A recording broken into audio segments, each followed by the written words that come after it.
Wankawan TV1. Bismillahirrahmanirrahim. Assalamualaikum warahmatullahi wabarakatuh.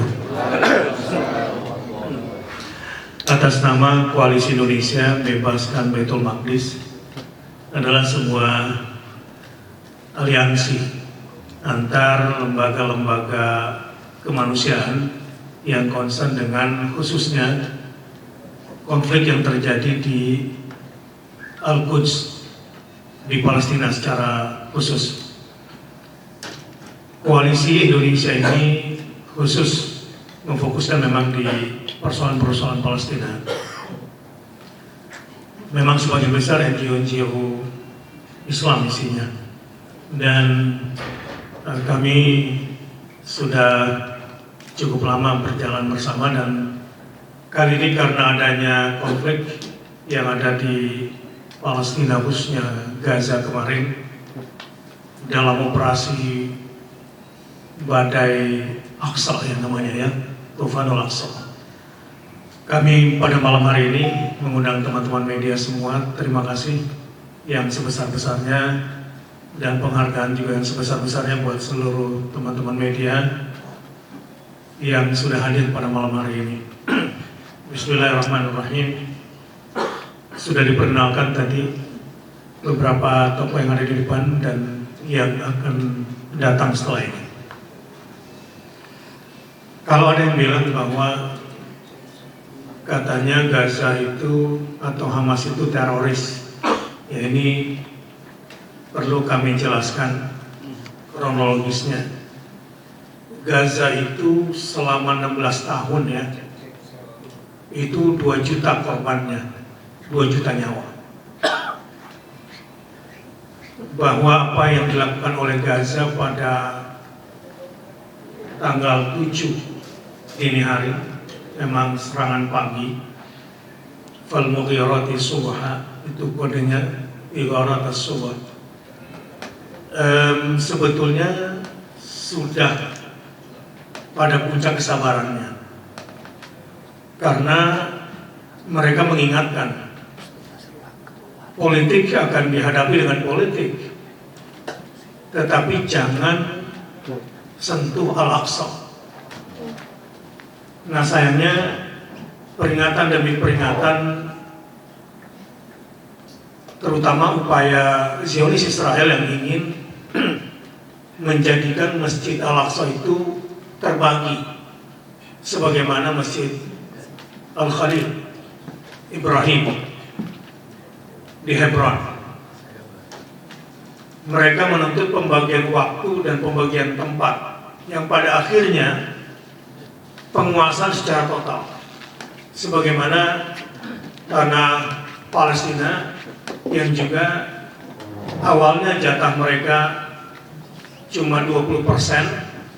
Kalau melihat perjanjian tahun 48, kemudian berubah menjadi mungkin 90/10 yang mau diambil semuanya. Jadi keliru besar kalau menuduh Gaza yang sudah tidak tahan lagi lama-lama lapar, Gaza yang sudah tidak bertahan lagi lama-lama luka terus, Gaza yang sudah tidak tahan lagi karena sudah terlalu lama di blokade, sudah terlalu lama di embargo. Bagaimana mungkin teroris yang sebenarnya adalah Zionis Israel, kenapa dibalikan kepada Gaza, khususnya kelompok-kelompok perlawanan yang ada di sana? Itu peristiwa ini dilatar belakangi dengan penistaan bertubi-tubi terhadap Al-Aqsa. Itu dasarnya sebetulnya. Jadi bukan ujuk-ujuk serangan pagi begitu saja. Bukan, karena ada proses panjang, resolusi demi resolusi, perjanjian demi perjanjian, semuanya tidak ada yang ditepati, karena memang mereka tidak pernah mau menepati janjinya. Belum lagi dukungan negara kuat di Amerika dan sekutu-sekutunya. Nah karenanya pada malam hari ini saya ingin memberikan beberapa penjelasan dalam press conference pada malam hari ini. Yang pertama, memang apa yang dilakukan oleh Gaza bersama kelompok-kelompok perlawanannya cukup mengagetkan memang, dan membangunkan dunia Islam yang tertidur dan terpesona dengan narasi-narasi Zionis Israel yang digambarkan paling hebat persenjataannya, yang digambarkan paling hebat pula intelijennya, tapi ternyata tidak seperti yang digambarkan. Dan ini justru membangkitkan semangat dunia Islam, khususnya pemimpin dunia Islam lebih khusus lagi, dan para pemuda Islam di dunia, sehingga bahkan Al-Azhar Asy-Syarif, Syekh Al-Azhar mengucapkan terima kasih. Al-Azhar mengucapkan terima kasih dalam rilis resminya, karena Gaza telah membangunkan, telah membangkitkan, telah menyemangatkan khususnya mereka-mereka yang selama ini dinindabobokan oleh narasi-narasi penjajah itu. Karenanya kami bersama mereka juga, bersama Al-Azhar dan bersama tokoh-tokoh Islam dunia, yang berterima kasih atas apa yang telah mereka lakukan. Yang kedua, kami juga ingin mengutarakan duka sedalam-dalamnya terhadap korban, terutama di peperangan hari ketiga dan keempat ini, di mana bombardir Israel terhadap pemukiman sipil, tempat-tempat sipil menjadi korbannya pada hari ini. Dan memang cukup mengejutkan.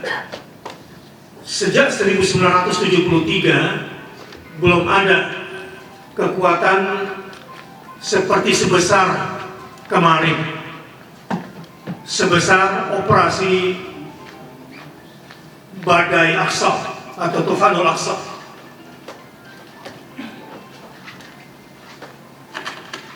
Ini juga pertama kali bagi Israel mengumumkan perang. Yang terjadi selama ini adalah invasi. Invasi itu biasanya dilakukan oleh yang kuat terhadap yang lemah.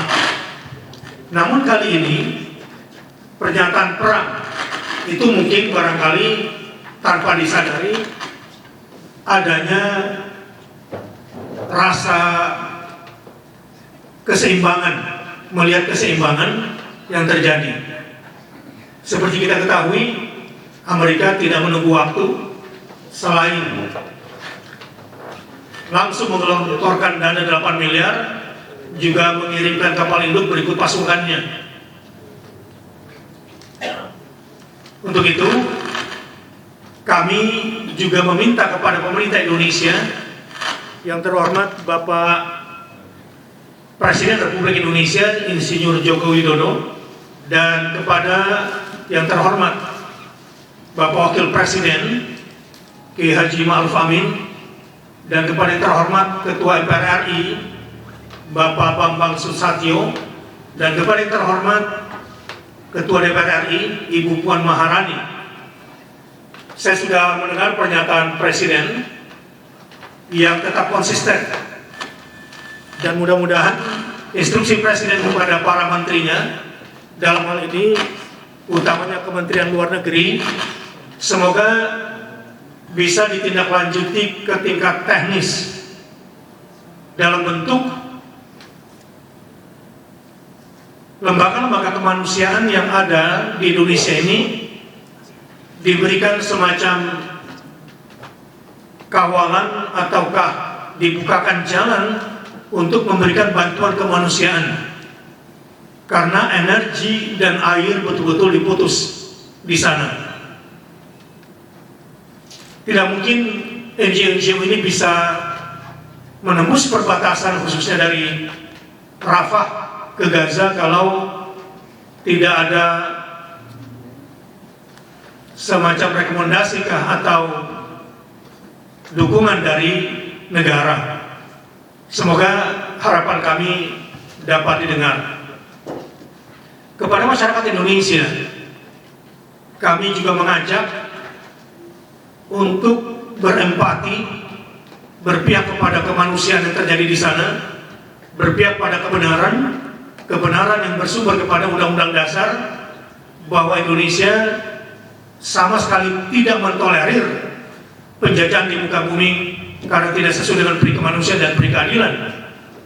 Dan Indonesia masih dalam prinsip dasarnya bahwa hakikatnya Palestina adalah negara merdeka yang harus diakui kemerdekaannya. Karenanya rakyat Indonesia jangan ragu-ragu, jangan bingung karena kita didukung oleh Undang-Undang Dasar, didukung oleh negara untuk menyatakan keberpihakan kita terhadap Palestina, juga rakyatnya, serta hak-hak kedaulatan dan kemerdekaannya. Untuk itu kita sama-sama berempati dan berdoa, dan juga memberikan bantuan-bantuan diplomatik atau dukungan-dukungan moral yang bisa kita berikan. Jika memang ada lembaga yang dipercaya, silakan berikan juga dukungan material untuk saudara-saudara kita yang di sana yang memang sangat membutuhkan. Kita lihat gedung-gedung, rumah-rumah mereka juga sudah rata dengan tanah, sementara mereka dalam embargo ekonomi dan blokade teritorial. Kepada para tokoh, baik para ulama terutamanya, di hari Jumat menganjurkan kepada seluruh para asatidz di bawahnya agar mengajak umat dalam khutbah-khutbah Jumatnya untuk berdoa, qunut nazilah, dan melakukan pembelaan apa yang bisa diberikan dan apa yang bisa dilakukan untuk saudara-saudara kita di Palestina.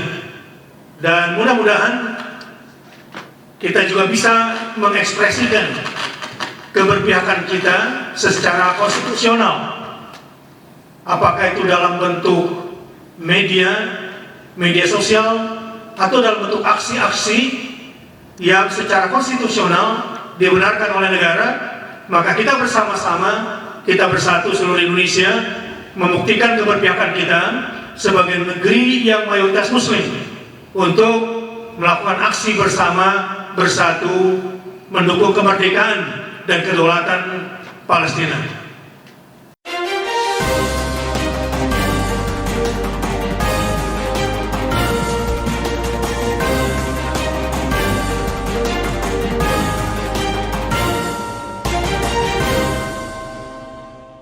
One K1 TV1